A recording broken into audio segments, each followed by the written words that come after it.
White House correspondent at Real Political News, and he joins me right now. John Christopher, I wonder, is Joe Biden actually going to stay as president all the way through until the inauguration next January? Or would it be fairer on the American people for Kamala Harris to take that position now so the voters can see her in action? Well, we're seeing her in action now, Nigel. First of all, I've had this date with you pending for a long time, and I'm so glad I was invited to be on with you. You're as charming as can be, and I'm happy to be with you. Nigel Farage has always been a prominent voice in the discussion on immigration in Europe. His stance on the issue has not only sparked debate, but also influenced policy and public opinion across the continent. Farage's arguments against mass immigration are grounded in several key points that he believes are crucial for preserving Europe's identity and ensuring its security. I'm going to be honest with you. I've known Joe Biden for 30 years. I've known Kamala Harris for just a few years. And I have to say, we had lots of different feelings about her, very capable. She was the attorney general in California. She was a great prosecutor. And I pity Trump because he's the felon and she's going to stick it to him.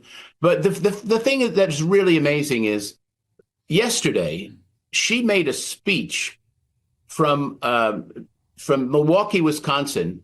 And I'm a speech coach. I've trained people to make speeches, political, non-political candidates, people you would know, and I can't tell you who they were. And I was just amazed by her excitement, her ability to get to the topic and break it down. She knew who her audience was. She was connected. She was strong and powerful. And people complained about, well, she's too smiley. She was a powerhouse. And I have to tell you, I was wowed by her. And I think if you saw that, I think your mind would change. She's not anything but a powerhouse. And remember, she was a vice president. She had to fulfill the goals and the legislation of the president. Well, yes. But now she's on her own, and she is going to just be a killer. Well, she was the vice president. You're quite right. And Joe Biden gave her specific responsibility for the border. Millions have come since the last election. And she wouldn't even visit the place. I mean, that doesn't suggest to me as strong a record as perhaps you're suggesting. Well, with all due respect, I think you may have been visiting Mr. Trump a bit too much because you've got his talking points about the border and others. No, America's talking about it. It's not just Donald Trump. She is not the border czar, as they like to call her. She was assigned to work on those issues and bring that legislation to Congress. And it was the rule from your friend and I've known for 60 years. I grew up a mile away from him in Jamaica, Queens, New York. And he said to his boys, who I call his acolytes or his disciples, don't give Joe Biden a break on this border issue. I want to win. And that's what they did in line. They drank the Kool-Aid, and it's not her fault. But she went down and she did visit some countries, and she put the best foot forward on that. And they'll continue. And we do have to get Congress to make sure that we have real strong border regulations. You've got your own issues, I know, and it's tough everywhere. Well, yeah, we've got our own issues. Tens of thousands of people coming illegally, maybe 50,000 this year, something like that we know of. But in the case of America, we're talking about millions. So it is a very different quantum, isn't it? Well, yes, but, we have a regulations and we have rules and we have to increase those and we have to get real strong legislation. But we need, as you said, we need to work together. And both sides of the aisle need to work together for the people who are the immigrants and for people who are being taken advantage of by those who come over. It's not an easy subject, and we have to really pull it together. Maybe she'll show that kind of compassion and she'll show that kind of strength because she's going to be somebody to be reckoned with. And I tell you, Okay, Farage consistently highlights national security as a primary concern when discussing immigration. He argues that Europe's immigration policies, especially those allowing refugees from conflict zones, pose significant risks to national security. According to Farage, the situation in regions like the Middle East and North Africa is complex and fraught with danger. He believes that individuals fleeing these areas might include those with connections to extremist groups or violent ideologies. Mr. Deputy Speaker, thank you very much indeed. I believe it's customary in a maiden speech to pay tribute to your predecessor, which I'm very happy to do. Giles Watling, a very decent, nice, honourable man, former actor, wears his Garrick Club tie, nothing even vaguely conservative about him, but a jolly nice chap, and it was a clean, fought campaign. The Right Honourable Member for Holland and South Deepings earlier made reference to Clacton as being the place for a traditional English seaside holiday, and indeed it is, with its pier and its miles of sandy beaches and its arcades, and perhaps it's not the holiday that's as popular as it used to be now that people go to Spain and elsewhere, but it's still there. There are other parts of the constituency that are genteel, quite wealthy, but if we go to places like Jaywick, we find the most deprived community in the whole of the United Kingdom. Those communities have little faith or trust or belief that government can make their lives better. Indeed, what I found knocking on doors were people saying, we want to work, we want to get on, we want to make money. But as soon as we work for 16 hours a week or more, our benefits get taken away. We're better off staying on benefits. And I have to say, I feel immensely sorry for people who the benefit system, which is designed to help them, is actually keeping them trapped in levels of relative poverty. So I will do my best as the MP for the area to bring business, investment, private money into the constituency with jobs and training and skills. I can't promise that I'll do it, but I will do my absolute damnedest to make it happen. Now, it's funny because I spent nearly 21 years as a member of the European Parliament in Brussels and with its monthly journey to Strasbourg. And I have to say, this place is very different indeed. It's smaller. There is not a chauffeur-driven Mercedes available for each member. No large lump sums of money, which you don't have to spend on anything and show no receipts for. And I wonder whether perhaps that's why so many in the British political system seem to adore the European Union so much, because it is a rather wonderful place to work. What I perhaps didn't expect was to come here and to find that I'm more outnumbered with my reform team, more outnumbered here than we were in the European Parliament, because there are more supporters of Brexit in the European Parliament than I sense there are in this Parliament of 2024. This is very much a Remainers Parliament. I suspect in many cases it's really a Rejoiners Parliament. But the other issue, and it's very interesting as we debate the King's speech, if you look at the speech itself, the word immigration is mentioned only twice, and asylum just once. And perhaps this is not a surprise, as when Sir Keir Starmer laid out the 6 big priorities for the general election for the Labour Party, he didn't mention legal or illegal immigration.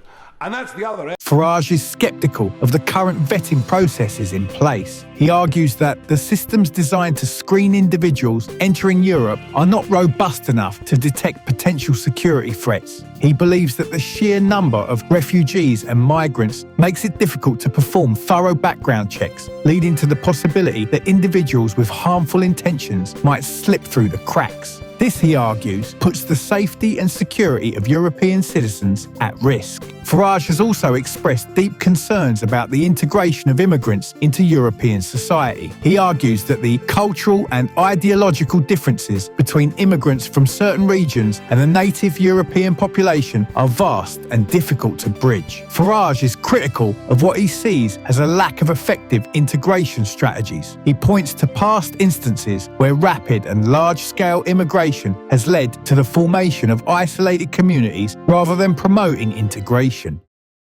Aren't people entitled to think that as a party, and you as the leader, are happier with some migrants than other migrants, based on ethnic or national background, and nothing to do with the skills or the languages that they bring?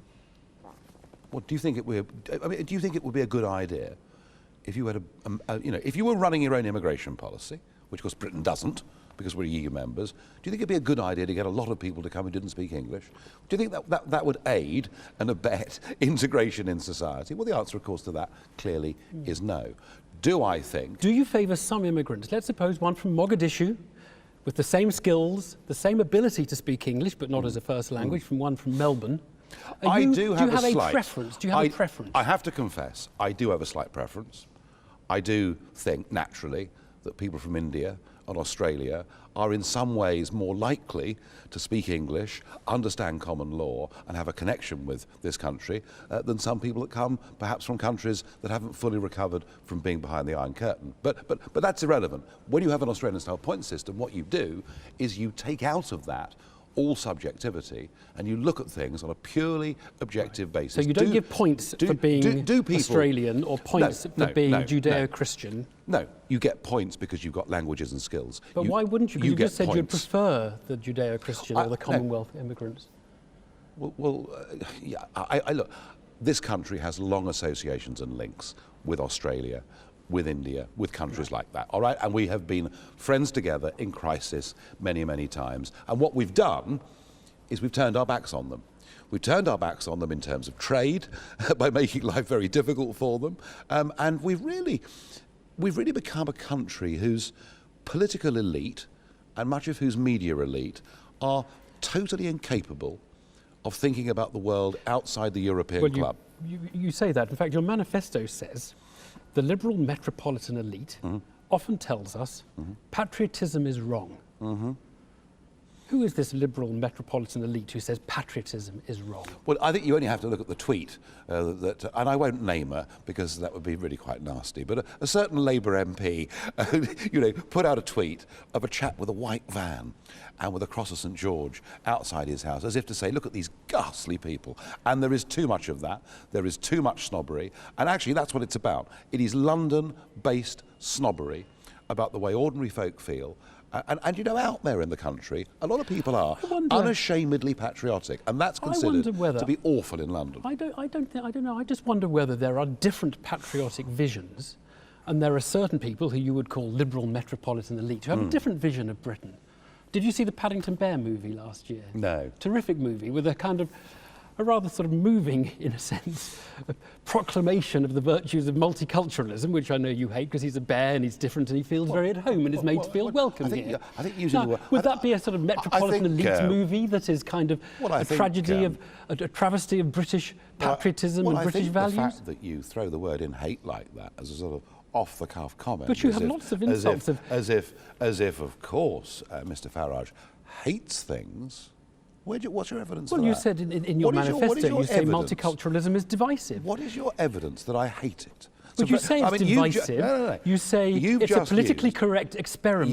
A political correction experiment, you've called it. You've just used a very strong word, and I'm picking up on it. I don't hate anything. You don't hate multiculturalism? I don't hate multiculturalism. Right, but you don't like it. Can we go that far? We have made some real mistakes with state-sponsored multiculturalism and division within society, and that's something which, when I was saying it a few years ago, was considered to be dreadful. Now people like Trevor Phillips say it.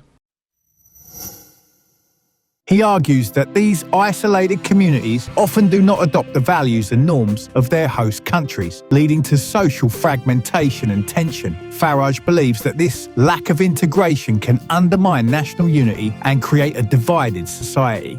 He is particularly concerned about the impact on social cohesion and the potential for cultural clashes. Economic factors also play a significant role in Farage's arguments against mass immigration. He believes that accepting large numbers of immigrants places an undue strain on public services and resources. Farage argues that the costs associated with providing for immigrants, including healthcare, housing, and social services, are substantial and could overwhelm already stretched public finances. He suggests that the economic impact of immigration needs to be carefully considered. Farage argues that in times of economic uncertainty, it is crucial for governments to prioritise the needs of their citizens. He believes that managing economic resources conservatively is essential to maintaining stability and prosperity. Farage's opposition to mass immigration is also deeply rooted in his broader political and ideological views. He often frames the issue in terms of preserving national identity and cultural values.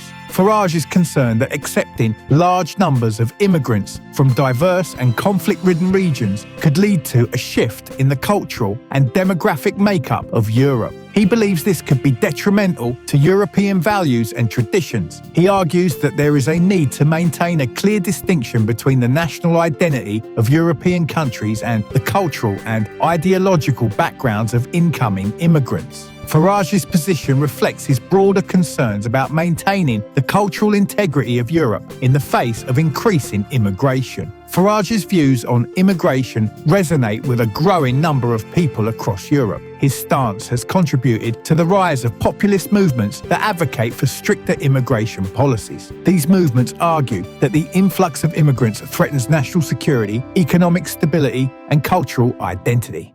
And I'm delighted to say we are joined in the studio right now by Mr. Nigel Farage from the Reform Party. Obviously not the leader of the Reform Party. What's the official title? Honorary President. Honorary President of the Reform Party. Kicked off yesterday in Dover with an event at which you unveiled a new MP candidate for Dover, Howard Cox. But you also sort of kick-started, I suppose, the Reform campaign about stopping the boats, about how the Conservative Party have kind of lost the plot. But you also came up for an awful lot of the usual kind of barrage the Farage type stuff, didn't you? I did. I mean, look, I was there to say the reason the election's on July the 4th is dead simple.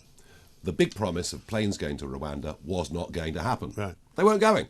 There's no way that court in Strasbourg was going to allow this to happen. Sunak knew that. He knew if the planes didn't go, one of his flagship policies would have been absolutely catastrophically torn to pieces, and the Reform vote would have gone even higher. So that I was there making the point that actually the Rwanda plan doesn't work, all the while we've got a foreign court in Strasbourg telling us how we can control our borders. Simple as. Yeah. Worth pointing out, though, that Starmer and the Labour Party have nothing to say. Tackle the gangs. We've been saying that about the drugs gangs in Britain for decades. It makes no difference. It doesn't work, no. There's too much money involved. Well, I've been saying this morning, you know, we're only a week ago, we didn't know there was an election, right? It didn't happen until 5 o'clock last Wednesday. But ever since the starting gun has been fired, there have been all sorts of conversations about national service. We've got today the end of the Mickey Mouse degree. We've got the NHS being presented as something that the Labour Party can fix. There hasn't really been any immigration policy which has been unveiled by either party. You know why? You know why? Because Labour opened the door to mass immigration on a scale this country had never seen, and the Conservatives have accelerated it. Yeah. The numbers are even bigger. So neither side wants to talk about legal immigration. Neither side will dare talk about the fact that parts of our towns and cities are literally becoming unrecognisable in every way. And I talked at the weekend on Sky with Trevor Phillips about British values being undermined. Yeah. Look at that demonstration last night in Parliament Square. Incredible. I mean, were they British values? Well, they were shouting for jihad, as far as I could make out. Yeah. And they were also there from 6 in the afternoon, and they were supposed to finish at 8. They were still there, being cleared out by the police at 2 a.m.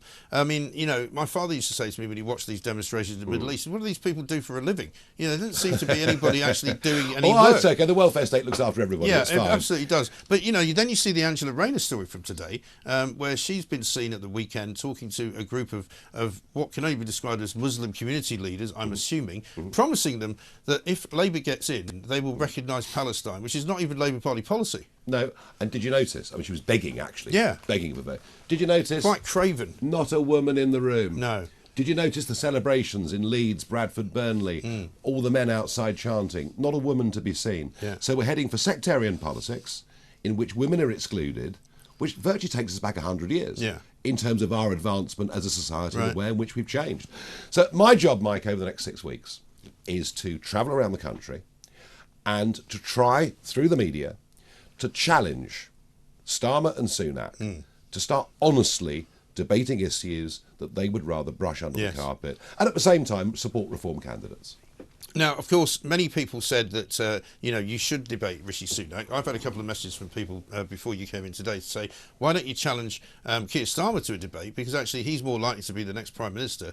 Would you? The rise of populism in Europe is often seen as a response to the perceived failures of traditional political parties to address the concerns of ordinary citizens. Populist leaders like Farage have capitalised on these concerns, presenting themselves as defenders of national sovereignty and champions of the people's will. Farage's arguments also extend to his criticism of the European Union, EU, and its immigration policies. He has long been a vocal critic of the EU, arguing that its policies undermine the sovereignty of member states. Farage believes that the EU's approach to immigration, which includes mandatory quotas for accepting refugees, is flawed and imposes undue burdens on individual countries. He argues that member states should have the right to control their own borders and make decisions about immigration based on their national interests.